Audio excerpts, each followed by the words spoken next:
C'est quelle compagnie, ça, Mme la Présidente? C'est Boeing. Boeing qui a tout fait pour détruire la C-Series. Boeing qui a tout fait pour détruire notre aérospatiale. Boeing qui a été invité par la suite par le gouvernement de la CAQ à venir s'installer dans le milieu de la bergerie puis venir manger toutes les brebis québécoises de l'aérospatiale parce que le gouvernement a décidé de faire une zone d'innovation aéronautique en donnant 260 millions de dollars à Boeing. Puis là, encore aujourd'hui, le gouvernement de la CAQ donne de l'argent à Boeing, qui Boeing dit qu'il aime Donald Trump parce qu'ils veulent qu'il gagne la guerre tarifaire. Écoutez, c'est désolant. Je ne sais pas comment dire autrement. Je ne sais pas c'est quoi la limite des mots qu'on peut mettre pour dire qu'on est déçu, là, mais c'est très, très, très décevant.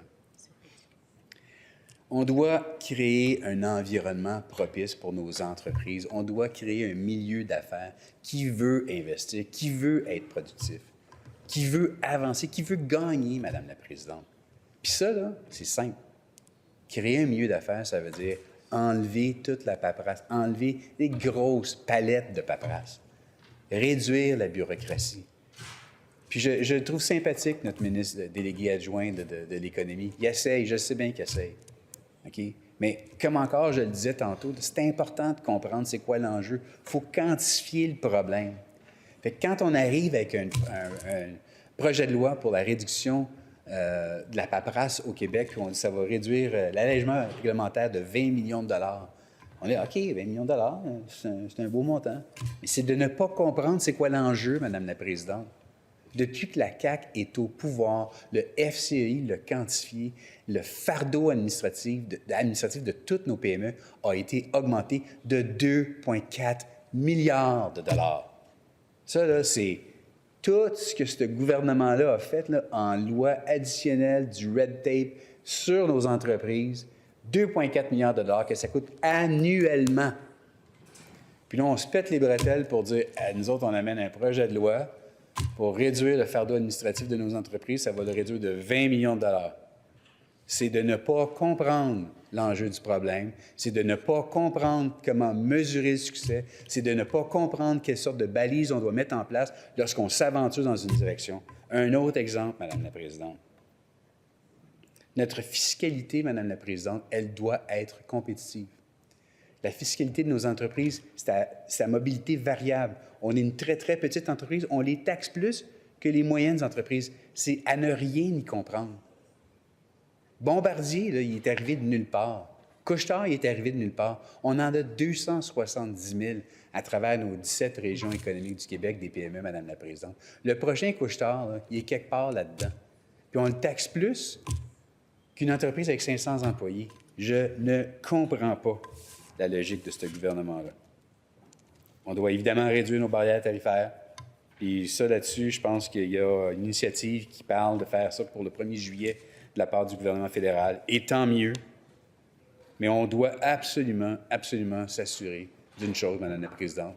On doit s'assurer que pour que le Québec puisse gagner, on doit avoir une fiscalité optimale, on doit réduire nos barrières tarifaires, on doit s'assurer d'une chose, Madame la Présidente, c'est qu'on réduit la paperasse, puis on doit être compétitif puis investir dans la productivité, Madame la Présidente. Puis ça, c'est de la recherche et développement.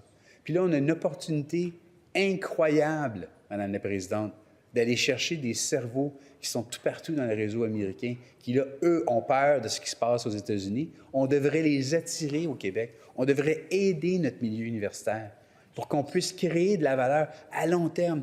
Je me fous quel genre de recherche, honnêtement, là, fondamentale ou appliquée, en autant qu'il y en aille. Parce que si on attire des cerveaux, bien, ça va créer le momentum gagnant d'amélioration, de productivité à long terme.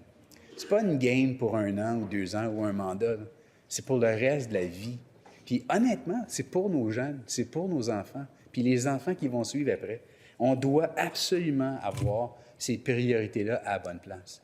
J'ai rien vu dans le budget du ministre des Finances qui va dans ce sens-là, Madame la Présidente.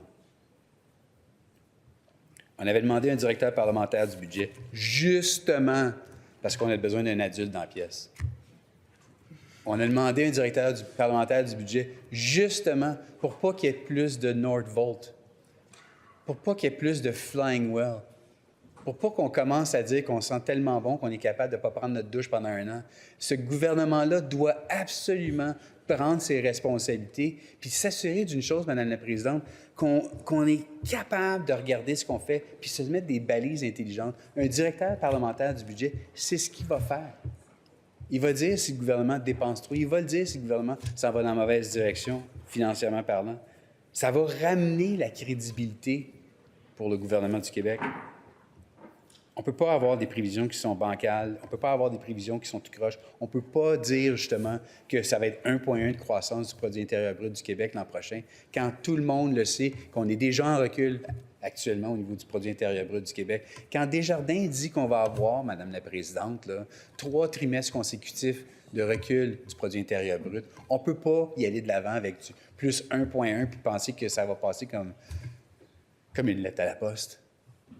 Madame la Présidente, hier soir, le président des États-Unis a annoncé des augmentations du tarif de 25 % sur l'industrie automobile. Ça va avoir des répercussions sur, évidemment, nos voisins ontariens. Ça va avoir des répercussions sur tout le secteur automobile du Québec, évidemment. On en a, nous autres, Madame la Présidente, des gens qui construisent des pièces électriques. On en a des gens qui vont vouloir construire des batteries.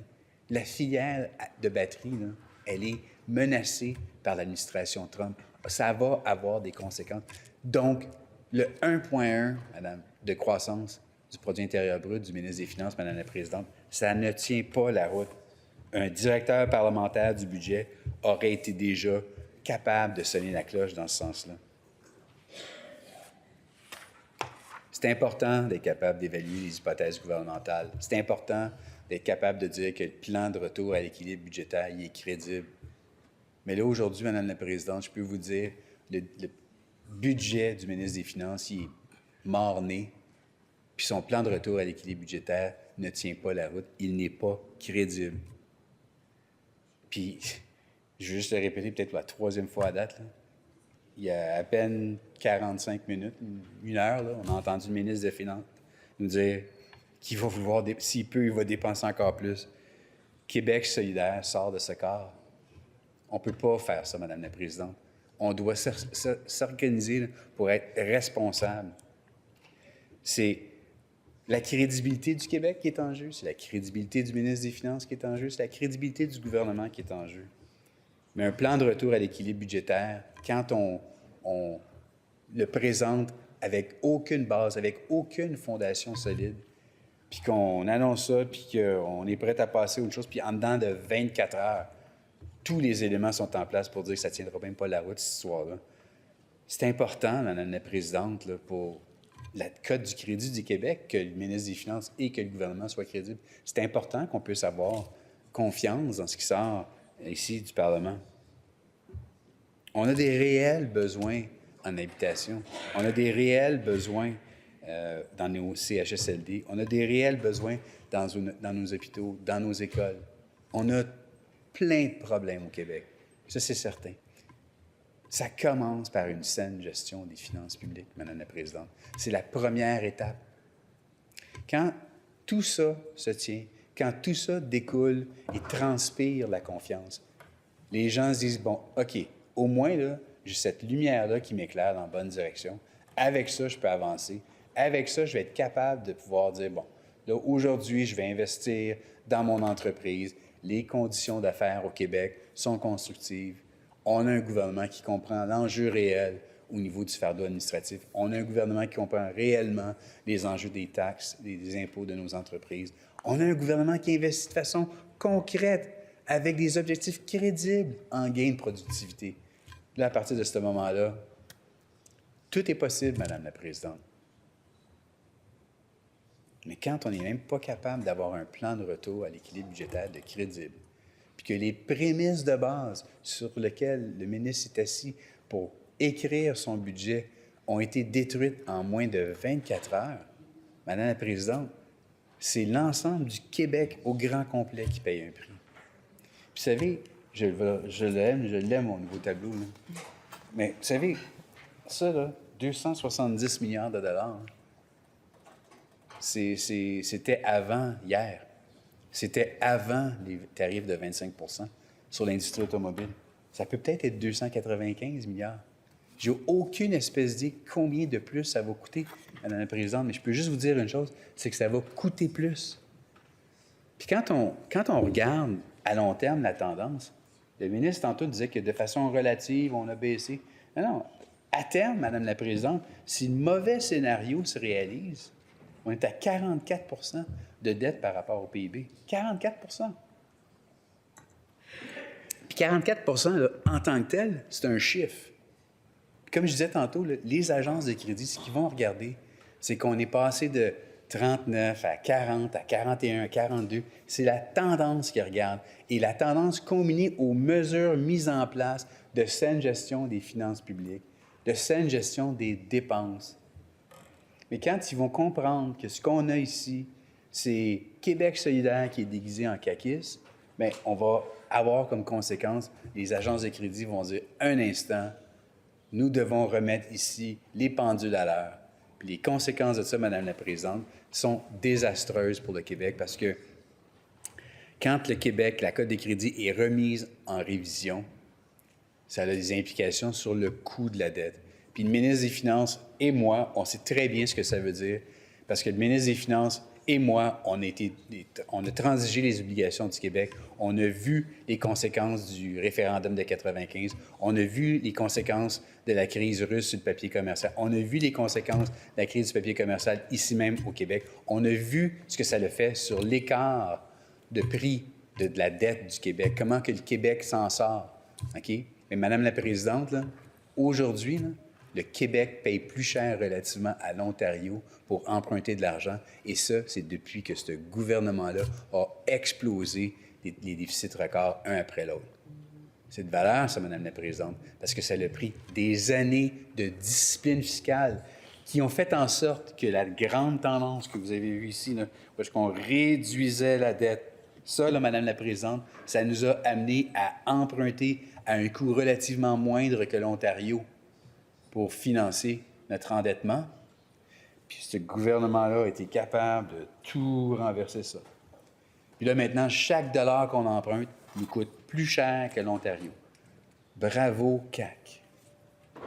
Madame la Présidente, pour moi, là, ça me désole de voir ça parce que je fais pas ça pour avoir du plaisir, Madame la Présidente. Je fais ça parce que, sincèrement, là, l'objectif ultime, c'est qu'on veut que les Québécois puissent gagner.